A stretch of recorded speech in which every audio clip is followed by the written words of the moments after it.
one of those young kids, she says, the kids tease me.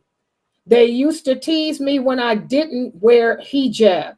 So after listening to Sister Layla, I now wear hijab.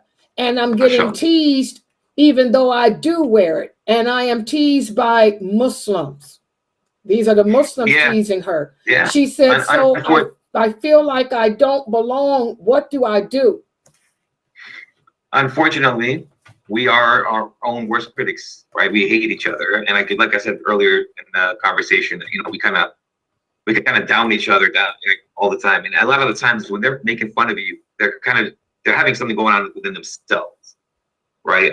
Their issue, a lot of the times the issue is this: they're jealous. It's a lot of jealousy going on out here. And what's funny is, sister, you know, when you're saying to me that, you know, people are picking on you or people are saying things about you, that was me growing up all day, every day.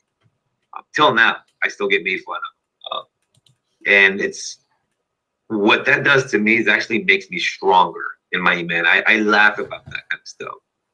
I kind of use that as my battle cry. Somebody's like talking trash about me or making fun of me or whatever the case may be. I mean, look, I got a big nose. I mean, they make fun of me all day long. You know, it is what it is. What you can't control is what people say or what people do. But what you can control is how you feel and how you react. Right? Not sure if that helped you out.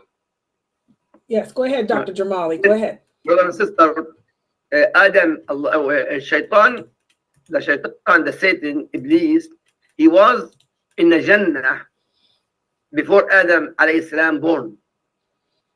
When Allah subhanahu wa ta'ala created Adam alayhi salam, Shaitan, the Satan, Iblis, he got jealous. The Quran, you create him from sand, you create him from fire, he complained. He got jealous. That, sisters, because you have a hijab, you become, in fact, in hijab, become more beautiful, more attractive, more beautiful, sister. Plus, you're pleasing who? Allah. Pleasing Allah order you. So don't worry about jealousy. As far as you please the best one ever, a creation, Allah al-Jameel. What is the name of Allah? Al-Jameel, the beautiful one. We are, as a Muslims, male and female, as we love Allah, we are more beautiful. Don't worry about jealousy. You are strong. You are a warrior. You know, it's funny. He's absolutely right. And, you know, maybe because I'm from Broward County, I hear different things. I see different things. But a lot of the times when I talk to the non-Muslims, they are very, how do I say this, nervous or anything to talk to anybody who wears a hijab. And one of the things I've kind of put on myself, like under my resume or whatever you want to say, is doing a little bit of side dawah as I'm working, because they'll ask questions about hijabs a lot to me. And they'll, you know, why do you force your woman to wear it? Why do you do this? And why? But then once they learn and I educate them a little bit about the hijab and kind of tell them what it's all about, and kind of the women hear me saying these things, the men hear me saying these things, they kind of start to say, oh man, I don't even want to look at it. I don't even want to look at her.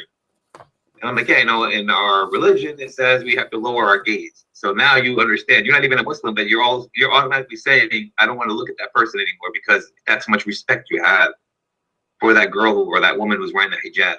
It's amazing to me that they don't realize what they're saying is Islamically correct. I look away, Muhammad. Now I look away when I see a girl with a hijab. Yes, you're supposed to. That's the rule for us. When we see a woman pass by us, we have to lower our gaze. Because I'll get that question a lot. Often when I'm walking down the halls and stuff like that, a woman will say hi to me and I'm like, oh, assalamu alaikum, and I'll kind of keep my head down. And they're like, hey man, you know, they'll go to my superiors. I think Muhammad has a problem with women. And I'll get that, you know, hey Muhammad, come on, sit down and explain to them what you're doing. Oh, I'm sorry, you know, it's only because as a female, I'm a male, out of respect, I have to lower my gaze. And then I have to explain to them the whole situation and why, and my religion says this and that. And then the females, well, let me go to one of your mosques. Can I go check out one of your mosques? I want to read about your religion. Okay, come on through and go. I always tell them where to go, and I can't tell you about Islam. I'm working right now. I can't really do this kind of stuff, and I send them right to the masjids. As a Muslim woman, and Brother Ibrahim can attest to this. And I've been trying to push the female agenda for our Muslim women so much harder in the last couple of years, so much harder. Every time we do an event, a religious event in the county, with the sheriff's office, or with any type of thing, I'll text sisters, like, please come through here. I need hijabs. Our men, they're very, mashallah, Brother Ibrahim looks like a Muslim, whatever. But our men are very aggressive when they talk. Not intentional. But a lot of the times when I bring the imams here, they have a really thick accent. They have a really aggressive tone, really aggressive, like my mom or my dad or my aunt. They're not really yelling at me, but that's just how they talk. Right? And so I try to bring the feminine aspect of it all too, because our females have a bad rep. Your friends making fun of you, your people they're not really your friends if they're making fun of you. Let me just say that right now. If they're making fun of you, they're not your friends. You can choose who you put around you. Right? Even if they're Muslims. Not all Muslims are good Muslims. I'm sorry. It's natural order of life. I go to the Islamic schools too, and I say the same things to them. Just because you're Muslim doesn't make you a good person. You're just a Muslim by name. Right? And if you're not helping each other and you're hurting each other, that's not a good Muslim. You're not going to get no type of rewards. I don't care how much halal money you make, or how many prayers you pray, or how many salahs you make, how much Ramadan you do, or how many extra fasting days you do during the week. If you're not helping each other out, if you're doing that one thing of talking trash about somebody, that voids out everything. Because that's the normal, regular, just humanity. Not even about Muslims, just being a human is helping each other out. And we just get rewarded for it as Muslims. So come to that, sister. I'm sorry. I'm just trying to push my daughter to get to her hijab going and everything. And it's like, that's like the most beautiful thing in the world, is seeing that I've got these non-Muslims asking me if they can marry a Muslim woman because they want a girl who's Hijab, for wearing a hijab, because they don't want guys looking at them. Well, and I always tell them, you got to convert to Islam if you want a Muslim wife. I'm sorry. You're not going to get a Muslim wife as a non-Muslim. That's not going to work out. And it's funny because now even the older Muslim men, the 25 to 35-year-olds, are looking for hijabi girls.